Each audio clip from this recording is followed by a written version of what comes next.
Assalamualaikum warahmatullahi wabarakatuh.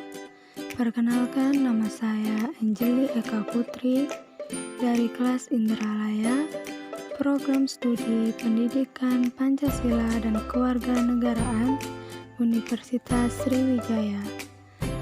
Video yang saya buat kali ini membahas mengenai organisasi internasional dari mata kuliah Politik Internasional dengan dosen pengampu Drs. Alfiandra MSI dan Edwin Nurdiansa SPD MPD.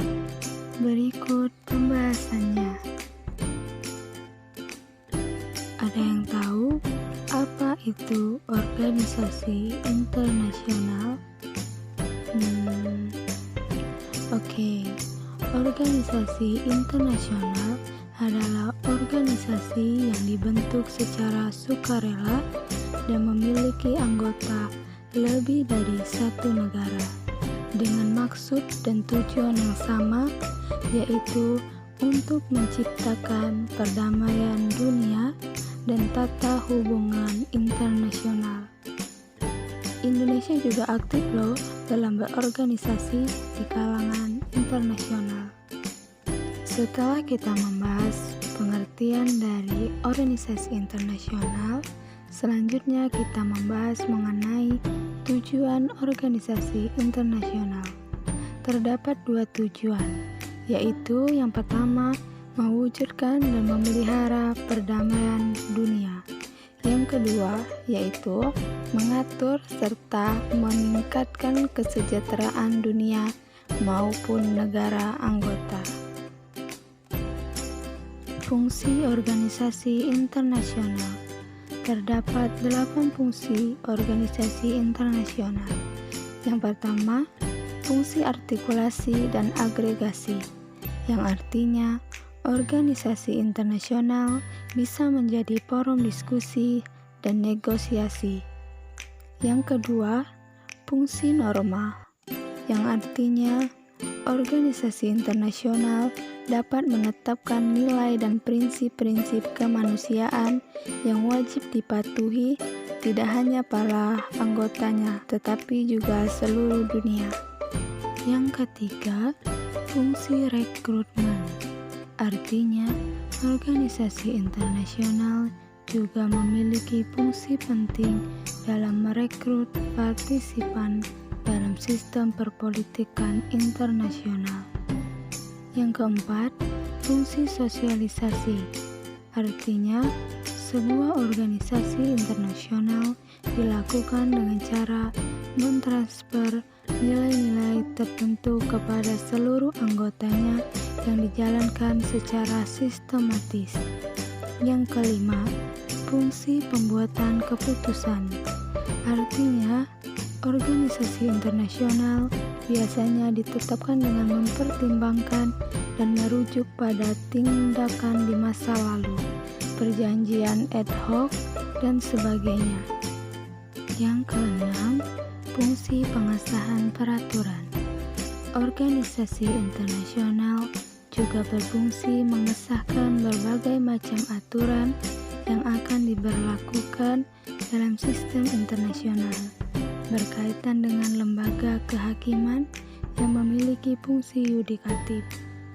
Yang ketujuh, fungsi informasi. Setiap negara anggota organisasi internasional memiliki peran yang sama dalam mencari, mengumpulkan, mengelola, dan menyebarkan informasi dalam rangka kepentingan umum. Dan yang terakhir, fungsi operasional. Dalam organisasi PBB, terdapat beberapa organisasi yang menjalankan fungsi operasional, seperti UNICEF.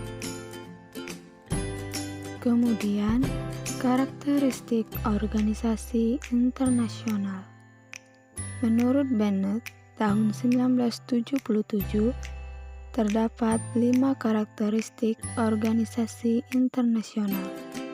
Yang pertama, adanya serangkaian fungsi yang dilakukan secara kontinuitas. Yang kedua, keanggotaan yang bersifat sukarela yang memenuhi syarat. Yang ketiga, adanya instrumen dasar sebagai landasan tujuan, struktur, dan operasi. Yang keempat, merupakan sebuah organisasi konsultatif dengan perwakilan. Yang kelima, memiliki sekretariat tetap demi menjalankan fungsi administratif. Kemudian, macam-macam organisasi internasional. Salah satunya ialah ASEAN. ASEAN adalah salah satu organisasi kawasan yang mewadahi kerjasama 10 negara yang berada di kawasan Asia Tenggara. ASEAN sendiri dibentuk pada tanggal 8 Agustus 1967 di Bangkok, Thailand. Dan terdapat 5 negara pendirinya, yaitu Indonesia, Malaysia, Filipina, Singapura, dan Thailand melalui penandatanganan Deklarasi Bangkok. Negara-negara yang termasuk menjadi anggota ASEAN yaitu Indonesia, Malaysia, Singapura, Thailand, Filipina, Brunei Darussalam, Laos, Kamboja, Myanmar, dan Vietnam. Selanjutnya yaitu APEC. APEC adalah suatu wadah atau forum kerjasama antara 21 negara di lingkaran Samudra Pasifik. Berdirinya APEC dilatar belakangi oleh kesuksesan ASEAN di tahun 1980-an.